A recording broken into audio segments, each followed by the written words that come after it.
Hey, this is Dustin Davidson from August Burns Red, and you're listening to the Metal Teddy Bear Experience with Chris.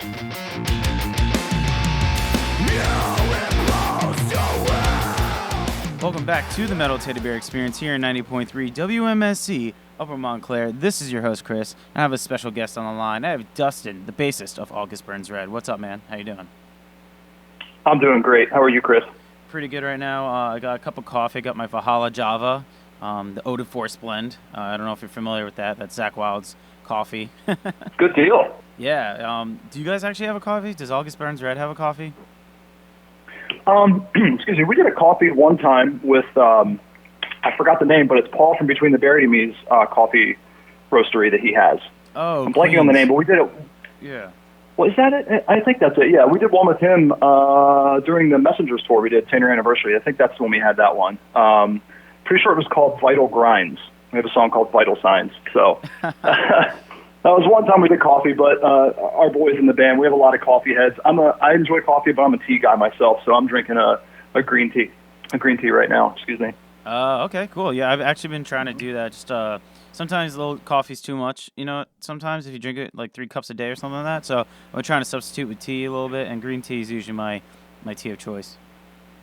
Yeah, same here. Caffeine is one hell of a drug, man. And for anyone who's curious, Paul Wagner, Between the Buried and Me, his coffee company is Queen City Grounds. So check it out if you can. But you guys have been pretty busy lately. You guys have, well, actually, you guys would have been touring right now with Killswitch Engage and Light the Torch, but unfortunately, due to the coronavirus spread, you guys had to cancel that. How did that happen? Did you guys know ahead of time that this was going to be canceled, or was it day of? How did it go down for you? It all happened so quickly. It's crazy to reflect back on it. We started the tour, and it seemed like it wasn't anything. Obviously, it wasn't anything like it was right now. I think maybe Seattle, we found out that show was going to be canceled on day 1 or day 2. Of course, we only made it to day 2. Day 3 was a day off, and we ended up playing a headlining set in Louisville, Kentucky.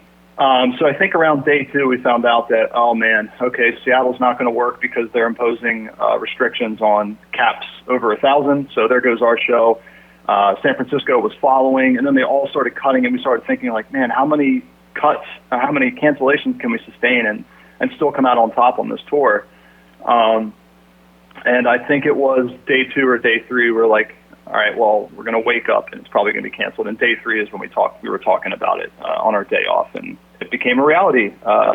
Postponing the tour. It's not canceled. We're going to work with Killswitch on rescheduling it at a time that we can, all 3 of us, Light the Torch, Killswitch, and ourselves, can go out.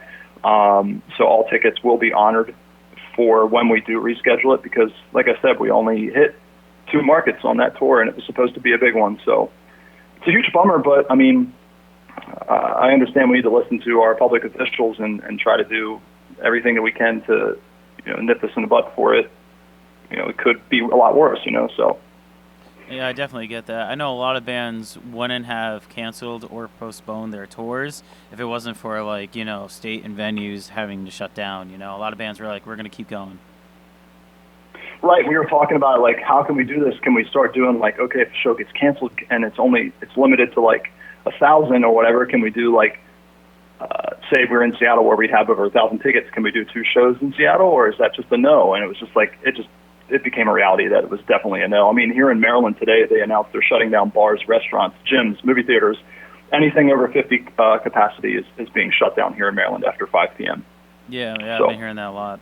I mean, this was such a crazy tour because just for the fans, you have Killswitch Engage and Light the Torch, and for people who are not aware, which should be, Howard Jones is in Light the Torch, and he used to be in Killswitch, so there was a lot going on right there. And plus, you have you guys, August Burns Red, where that's the perfect metalcore tour. I really hope you guys work this out and can actually reschedule it with everyone on board.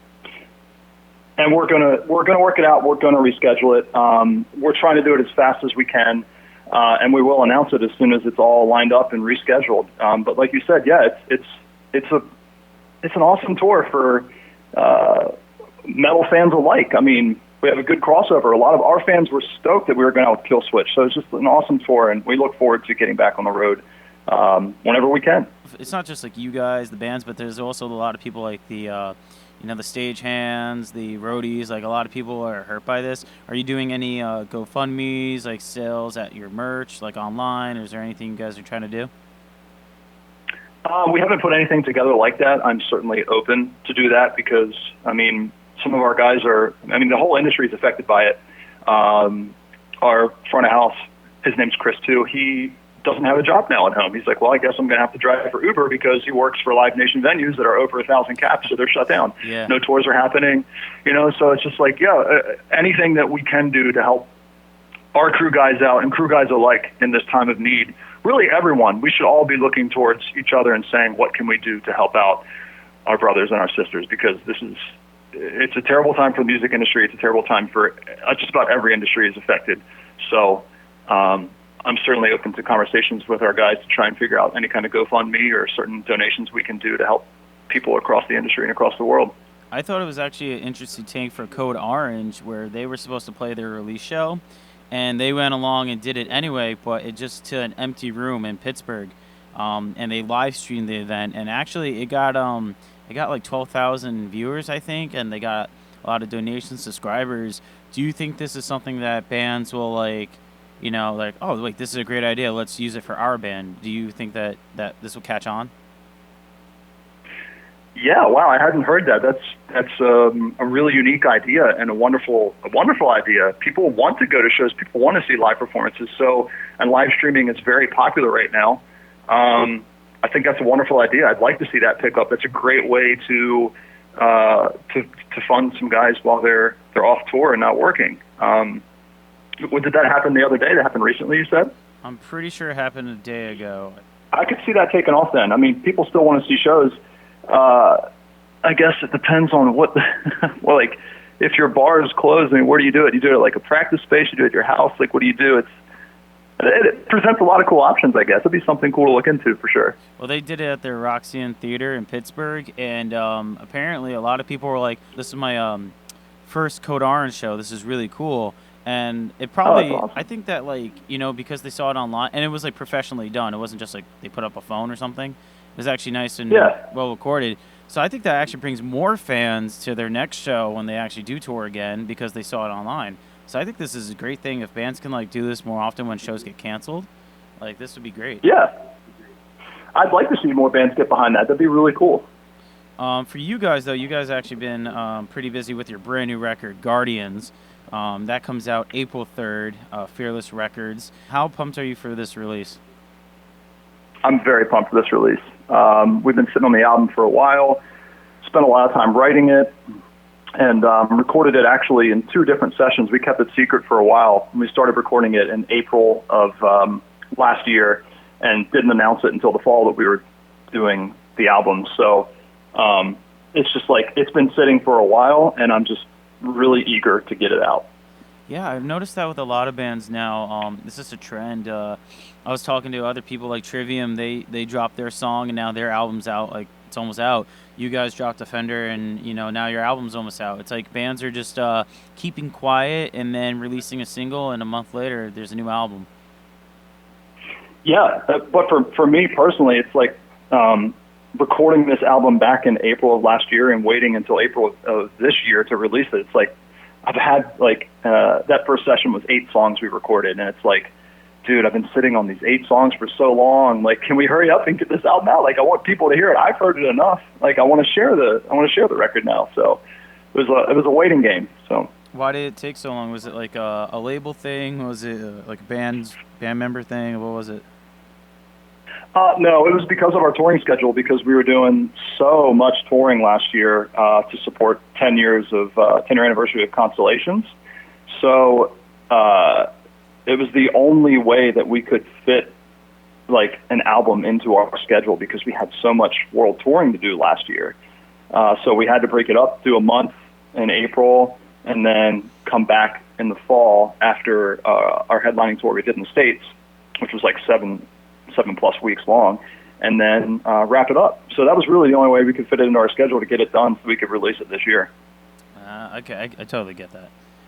So for you, you said you were sitting on a lot of stuff. You were eager and you were excited for this album.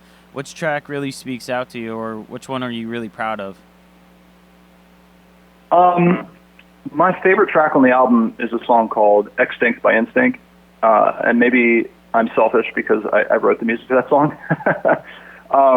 But for me personally, it's really exciting to write a bigger idea song, like for our fans that like songs like from Phantom Anthem, Coordinates, or Carbon Copy. Not to say that Extinct by Instinct sounds like those songs, but it's more than just riffs and breakdowns.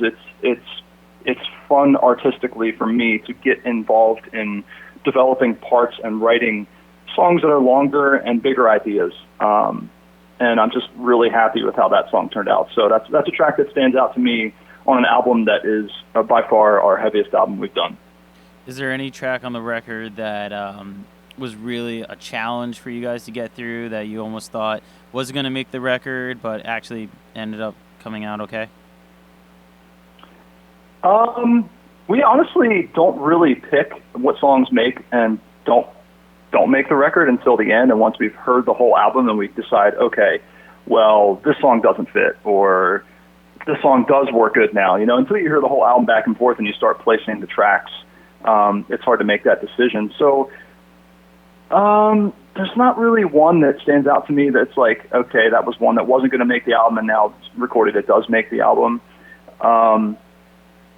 As far as like hard, bringing stuff together that's hard, I guess I did struggle with writing some songs, but I did finish them up in time. JB and I collabed on a song last minute because it was really crunch time when we came in there. We had to track, like I said, we had to track more songs. We only had 8 done in April. We had to come into the studio, write some more songs.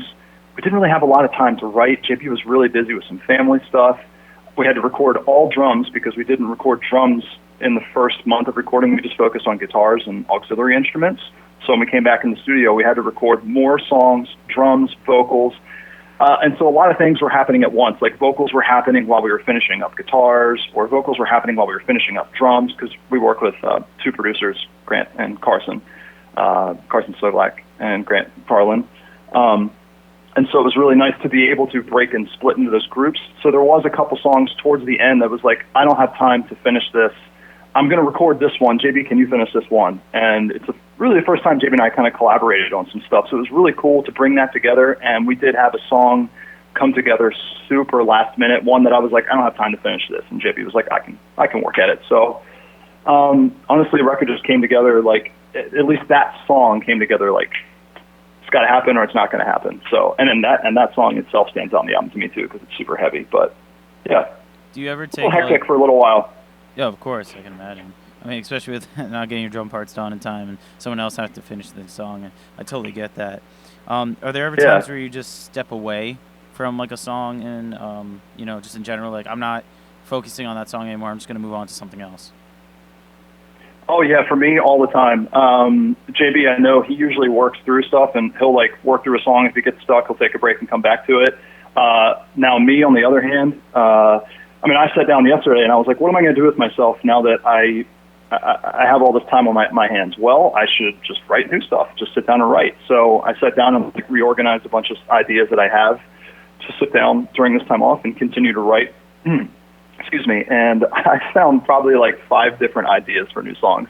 So I just kind of go with it. I just sit down and write. I don't sit down with the intention of finishing one song. And if I do get stuck, then I have 4 other ideas that I can go around to and try to take those ideas to the next level. So I don't limit myself to writing one song at a time. I go all over and just go like wherever my mind takes me. For anyone tuning in right now, you're listening to 90.3 WMSC Upper Montclair. This is your host, Chris, the Metal Teddy Bear Experience, and I got Dustin on the line of August Burns Red. That's right. So on my show, I ask 3 random silly questions. Are you ready to take part in that? Sure, let's do it. All right. Question number 1. What's one of your biggest pet peeves while on tour? Oh, man, biggest pet peeves on tour.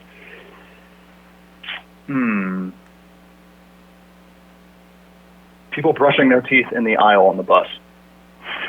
Let me buy, please. Really? That's the first thing that comes to mind. There's probably way bigger, but that's the first thing that comes to mind. Well, usually pet peeves are little things that, just tick you off, so I can understand that. That's kind of annoying. I didn't think people would do that. It's like, please get out of the way, can I skip by? It's actually more so in the morning when people are asleep and they're not really aware of their surroundings, as opposed to the end of the day, so... Gotcha. That's a funny one. I'm sure you haven't gotten that answer before. No, I haven't. But you know what? Usually when I ask this question, I don't. I get different answers every time. Like Gene Hogan said, he hates when guitarists leave their, or bassists, when they leave their instruments on the couch, which I thought was funny. Apparently that happens a lot. Not on our bus. Question number 2. What's something that you wish you knew before going out on tour? Wow, man, these are tough questions, Tom. Something that I wish that I knew before going out on tour. Well, I guess that I couldn't go number 2 on the bus. Yeah, dude, I didn't know that until I started interviewing bands. I really never knew that. It doesn't really affect me. I can go around it, but it's like, oh, really? You can't do that? That's kind of a surprise. Yeah. So, yeah. I'm with you on that one. Okay, and final question. Where is your favorite place to go, like a vacation? Into the woods. Really? You like camping? Yeah, I'm a backpacker. It's all I can think about right now amidst this chaos is when can I go up to New York? I go to the Adirondacks all the time. When can I go up there and just get away from this for a couple of weeks? I love getting off the grid, so that was an easy one for me. Okay, cool. So thank you for participating in that. Greatly appreciate that. Yeah. Like we said, Guardians comes out April 3rd through Fearless Records. What is the best way for fans to support you? Would you like them pre-ordering the album on Spotify? Does it help more when they buy from like the direct merch site, like your band's merch site? Like, how does it help the band the most? If you still buy music, I personally still buy music, but I buy vinyl. That helps us, surely. Really, any place you buy it on iTunes, you buy vinyl, any place you can purchase the music, that does help. It helps us more if people come out to our shows and buy T-shirts, or just come see us at shows and have a good time with us. So you can pre-save the album on Spotify. Really, anything helps, and we thank our fans for their loyalty, for us being, we've been a band for 15 years, and it's so cool to still be able to do this. So thank you all for your support. No problem, dude. And last thing is, what's your upcoming plans? I know the coronavirus has kind of put a wedge in that, but what's something that you guys are trying to do? Well, really, I'm just trying to write music. I think it's the best thing to do at this downtime is just do what I love doing, continue to do it, and help out those in need around me in this time of need, and then hopefully just get back on the road soon and play shows again. It's super weird taking this much time off. We haven't played, we haven't toured since the end of last year, so it's a very strange time for all of us. So definitely, man, totally. Well, thank you for taking the time out to do this interview. Definitely appreciate it, and be well, my man, and stay safe. And you too, Chris. Thank you for having me.